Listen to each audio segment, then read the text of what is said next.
India और अफगानिस्तान के बीच में दोस्तों रिसेंटली स्टार्ट होने वाली 3 मैचेस की T20 सीरीज, इसके लिए अफगानिस्तान के क्रिकेट बोर्ड ने जनाब अपनी तगड़ी किस्म की टीम का ऐलान कर दिया है। और ये टीम आपको मतलब सही मिक्स नज़र आती है, बैटर्स, ऑलराउंडर्स, बॉलर्स। और ये टीम क्या इंडिया को टफ टाइम दे पाएगी या नहीं, तो सबसे पहले तो हम देखते हैं कि जो टीम अनाउंस हुई है उसमें प्लेयर कौन कौन से हैं अफगानिस्तान की तरफ से। अफगानिस्तान का जो स्क्वाड है दोस्तों वो कुछ इस तरह है कि इब्राहिम ज़ादरान वो कप्तान होंगे, Rahmanullah Gurbaz wicket keeper batsman आप जानते हैं, इकराम अली खिल ये सेकंड विकेट कीपर बैट्समैन हैं, फिर हजरतुल्लाह जज़ई हैं, रहमत शाह हैं, नजीबुल्लाह ज़ादरान हैं, मोहम्मद नाबी हैं, उसके बाद करीम जन्नत हैं, अज़मतुल्लाह उमर ज़ई वो मौजूद हैं, शरीफुद्दीन अशरफ, मुजीबुर रहमान वापस आ गए हैं, फजले हक फारूकी वापस आ गए हैं, फरीद अहमद हैं, नवीनुल हक हैं, अच्छा नूर अहमद हैं, मोहम्मद सलीम हैं, कैस अहमद हैं, गुलबदीन नायब हैं और राशिद खान हैं। मुजीब, फजले हक फारूकी और नवीन, इनका आपको पता है कि पहले तो अफगानिस्तान के क्रिकेट बोर्ड ने तीनों को उड़ा दिया था, लेकिन अब ऐसे लगता है कि मुआफ़ी तलाफ़ी हो गई है। सॉरी सर आइंदा नहीं होगा, इस टाइप की बातें शायद कमिटमेंट हो गई हैं, इसी वजह से ये वापस आ गए हैं। वरना इनकी तो छुट्टी कर दी थी अफगानिस्तान के क्रिकेट बोर्ड ने। क्या तगड़ा फैसला किया था। बोर्ड्स को इस किस्म के फैसले लेने चाहिए जब प्लेयर जो है ना वो ज़रा कुछ ज़्यादा ही उछलने की कोशिश करे। अच्छा खैर, ये तो है अफगानिस्तान की टीम। अब मैं आपको बताता हूं कि ये जो 3 मैचेस हैं ये कहां पर होंगे। पहला मैच दोस्तों 11 जनवरी को स्टार्ट होगा, 11 जनवरी को खेला जाएगा पीसीए मोहाली, ये स्टेडियम या ये वेन्यू होगा। दूसरा T20 मैच 14 जनवरी को खेला जाएगा, ये होलकर स्टेडियम इंदौर के अंदर खेला जाएगा। तीसरा और आखिरी T20 मैच ये 17 जनवरी को खेला जाएगा चिन्ना स्वामी स्टेडियम बेंगलुरु में। ओवरऑल अगर अफगानिस्तान और इंडिया की जो T20 इंटरनेशनल्स की हिस्ट्री है उसकी बात की जाए तो इन दोनों टीम्स ने आपस में 5 मरतबा T20 इंटरनेशनल मैच खेले हैं। मतलब ज़्यादा मैचेस की इनकी हिस्ट्री नहीं है और इन 5 में से 4 मरतबा इंडिया जीता है, 1 मरतबा अफगानिस्तान जीता नहीं है, वो मैच बेसिकली नो रिजल्ट हो गया था। तो अफगानिस्तान T20 इंटरनेशनल्स में इंडिया को आज तक नहीं हरा पाया। अच्छा, इंडिया ने इन 4 में से 2 मरतबा तो 200 प्लस का टारगेट भी सेट किया हुआ है अगेंस्ट अफगानिस्तान।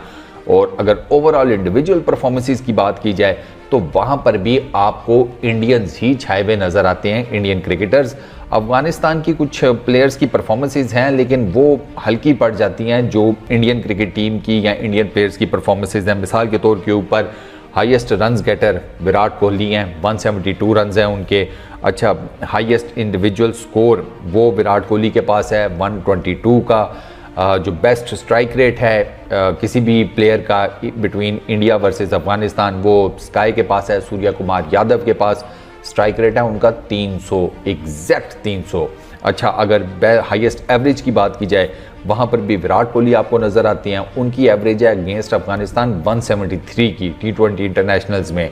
ये मैंने आपको बेसिकली बैटिंग का हिसाब किताब बताया है। इसके बाद अगर हम बॉलिंग वाली साइड पर जाते हैं तो वहाँ पर भी आपको इंडियन बॉलर्स ही छाए हुए नज़र आते हैं। हाईएस्ट जो विकेट टेकर्स की अगर बात की जाए India versus Afghanistan T20 international matches में तो वो 5-5 विकेट के साथ 2 बॉलर्स जो हैं वो टॉप पर हैं। एक भुवी हैं भुवनेश्वर कुमार और दूसरे हैं रविचंद्रन अश्विन और भुवी दोनों की 5-5 विकेट्स हैं। अच्छा, अगर बेस्ट बॉलिंग की बात की जाए वो भुवी के पास है 5 for 4, 5 विकेटें सिर्फ 4 रन देकर। अच्छा, बेस्ट इकोनॉमी रेट वो भी भुवी का है 1 का। बेस्ट स्ट्राइक रेट वो भी भुवी का है 4.80 का। सो ओवरऑल अगर इस T20 सीरीज से पहले देखा जाए तो इंडिया का पलड़ा इन तीनों मैचेस में आपको हावी ही नजर आता हुआ मतलब फोर्सी कर सकते हैं आप। इंडियन क्रिकेट टीम अभी अनाउंस नहीं हुई, मोस्ट प्रोबेबली एक आधे दिन में शायद कल ही वो इंडियन क्रिकेट बोर्ड BCCI वो टीम अनाउंस कर देगा। एक अच्छी खबर जो आ रही है अभी कंफर्म तो नहीं हुई, ये कल इसके ऊपर एक डिटेल में वीडियो करेंगे। अभी तक की खबर ये है कि विराट कोहली और रोहित शर्मा वो वापस आ रहे हैं। विराट कोहली और रोहित शर्मा का ये 3 मैचेस खेलने का मतलब ये है कि विराट कोहली और रोहित शर्मा आपको फिर वर्ल्ड T20 में भी नज़र आएंगे। क्योंकि मैं आपको ये बता दूं कि ये जो 3 मैचेस हैं अफगानिस्तान के अगेंस्ट 3 T20 मैचेस, ये T20 इंटरनेशनल्स लास्ट हैं before world T20 for India. In 3 matches के बाद इंडियन क्रिकेट टीम ने कोई T20 इंटरनेशनल नहीं खेलना और फिर इसके बाद सीधा वो जाएंगे अगले साल जून में वर्ल्ड T20 खेलने। बीच में IPL वगैरह होगा लेकिन मैं सिर्फ बात कर रहा हूँ T20 इंटरनेशनल्स की। सो डेफिनेटली रोहित शर्मा का और विराट कोहली का ये सीरीज़ खेलना नज़र आता है कि भाई उनको अगर आपने वर्ल्ड T20 में खिलाना है तो फिर इसका मतलब है कि वो ये सीरीज़ खेलें, और अगर वो ये सीरीज़ ना खेलते या अगर नहीं खेलते, उनको नहीं सिलेक्ट किया जाता, तो फिर उनका तो वर्ल्ड T20 में भी चांस कम नज़र आता है। स्ट्रेट फॉरवर्डली सी बात है यार, नज़र आ रहा है कि अब हालात जो हैं वो इंडियन क्रिकेट में थोड़े से बदले बदले से नज़र आ रहे हैं। अनलेस और अनटिल के फैंस प्रेशर डाल दें तो फिर एक और बात है, लेकिन अभी तक की जो सूरत हाल है वो मैं आपको बता रहा हूँ कि वो डामाडोली है। इन दोनों की रजामंदी है कि वो ये सीरीज़ खेलना चाहते हैं। BCCI सिलेक्ट करता है कि ये नहीं, ये आपको एक आधे दिन में फाइनल हो जाएगा। सो इन शॉर्ट दोस्तों, आपको मैंने टीम बता दी, आपको मैंने इंडिया की इस टाइम करंटली क्या पोजीशन है, वहाँ पर क्या चल रहा है, उसके बारे में भी बता दिया। मुझे तो स्ट्रेट फॉरवर्डली ऐसे लगता है कि इंडिया बड़े आराम से अफगानिस्तान के अगेंस्ट ये जो 3 T20 मैचेस की सीरीज़ है ये 3-0 से जीत जाएगा। मुझे तो साफ नज़र आ रहा है, और इसके बारे में मेरा ख्याल है कोई डाउट होना भी नहीं चाहिए। लेकिन चूँकि ये मेरी एक वो है, क्या उसे कह लें, मेरा एक एनालिसिस है। आप लोग इसके बारे में क्या कहते हैं कि इस 3 मैचेस की सीरीज़ का क्या रिजल्ट होगा? इंडिया 3-0 से जीत जाएगा, या अफगानिस्तान 3-0 से जीत जाएगा, या 2-1 से कोई सीरीज़ जीत जाएगा? आपको जो भी लगता है, जो भी एक प्रपोजिशन आपके जहन में आती है, मुझे नीचे कमेंट सेक्शन में ज़रूर बताइएगा। इस वीडियो में इतना ही। अपना बहुत ख्याल रखिएगा। नेक्स्ट वीडियो में मुलाकात होगी। Peace out.